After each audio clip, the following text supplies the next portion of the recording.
Do you have a dream that you would exert all your strength to achieve? Have you ever had something you treasured deeply, something that carried all your dreams, only to eventually have to give it away? For this man, that thing was a coin. When he was young, he thought he was giving away just a coin. It wasn't until he was older that he realized what he had truly given away was his life that could have been full of brilliance. Back then, the man was young, and his fingers were as nimble as the wind. In front of a little girl, he made the coin dance on his fingertips, disappear, and then reappear on his chest. The girl stared in awe, her eyes shining with a fascination for magic. At that moment, the man felt like a true magician. He excitedly jumped onto the table and tried to pull a coin from the girl's ear. But when the girl reached out her hand, longing to receive the coin, the man hesitated. This was a token from his idol, carrying all his dreams. But in the girl's clear eyes, he saw the reflection of his younger self. In the end, he made a decision. He placed the coin, along with his dreams, into her palm. As he watched the girl leave excitedly, he felt an empty corner inside himself. Time cruelly sped on. The magic posters that once adorned the wall were now covered by piles of work papers. The man had aged, and day after day, his life had become dull and monotonous. His hands, once capable of performing magic,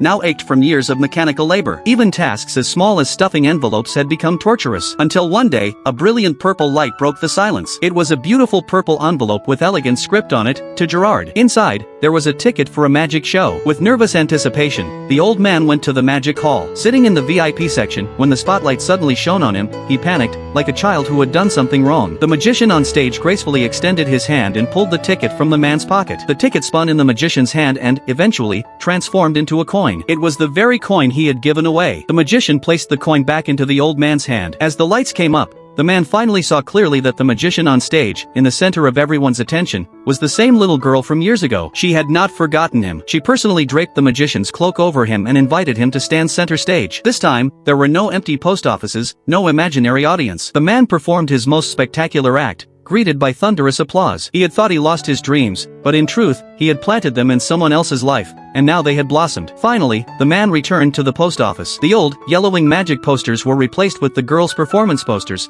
alongside a photo of him and the girl. Although he was still sorting mail, his movements were no longer slow. He shuffled the letters in a magical manner, his wrist nimble and his spirit radiant. This short film tells us that dreams never disappear, they are only waiting for a response. Even if we end up leading ordinary lives, as long as we have lit someone else's torch, our lives are the greatest magic.